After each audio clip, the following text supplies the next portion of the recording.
Quand j'étais toute petite, la littérature était un prétexte pour faire plaisir à mon père et, entre guillemets, pour lui soutirer un peu de l'argent quand j'avais besoin d'acheter des poupées ou autre chose. Je lui disais toujours « Papa, je veux acheter un livre ». Et là, c'était imparable. À tous les coups, il me remettait quelque chose. Et à son retour, il fallait quand même que je lui montre le livre. Et ça ne s'arrêtait pas là. Il me disait « Mais est-ce que tu l'as lu ?» Donc il fallait qu'on échange un petit peu. Au moment de faire mes études universitaires, on a été choisis comme ça sur le tas, 2-3 personnes, et on est allé en entretien. J'ai été retenue. Le patron de cette grande maison d'édition à l'époque, il m'a dit « Tu sors de l'université, tu es pétillante, tu as plein d'idées, tu es jolie, mais ça ne suffit pas. En tant qu'attachée de presse, il va falloir que tu lises. Et tu peux compter sur moi pour te coacher. » Donc le monsieur, il me donne 2 ouvrages. Il dit « Demain, je veux les résumer. » J'ai dit « Demain à quelle heure ?» Il dit « Demain dans l'après-midi. » Je peux vous dire que je n'ai pas dormi, évidemment, et que j'ai lu, j'ai fait des fiches. Et ça a été ainsi, mais pendant un bon moment. Et c'est à force de lire que j'ai aimé le livre.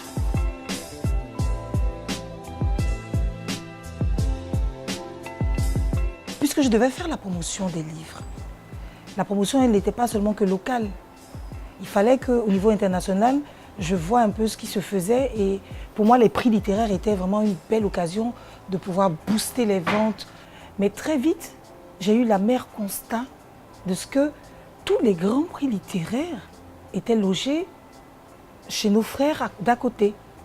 Je me disais, mais pourquoi, diantre, depuis les années 1960, alors qu'on a des intellectuels, alors qu'on a de grands écrivains, mais nous, on n'a pas pensé à partir du continent, à créer un prix littéraire important qui partirait du continent pour les Africains, qui aurait donc notre regard en fonction de notre sensibilité à nous.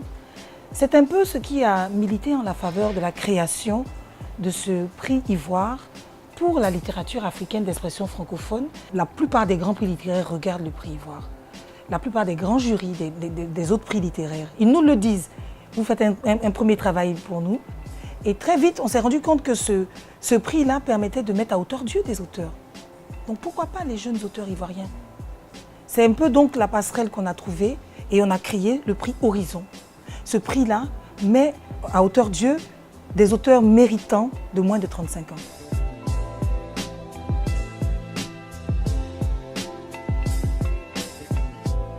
Aujourd'hui, on a les liseuses, on a les tablettes. Les enfants, Dieu merci, passent beaucoup de temps, mais comment les captiver? Comment faire en sorte qu'ils lisent? Il faut s'approprier aussi notre richesse, notre culture. Il faut lire, on n'a pas le choix. Et je pense que tous ceux qui veulent s'en sortir, la vie devient de plus en plus dure. Mais tous ceux qui veulent s'en sortir, qui veulent avoir un plus, ce sont ceux qui lisent.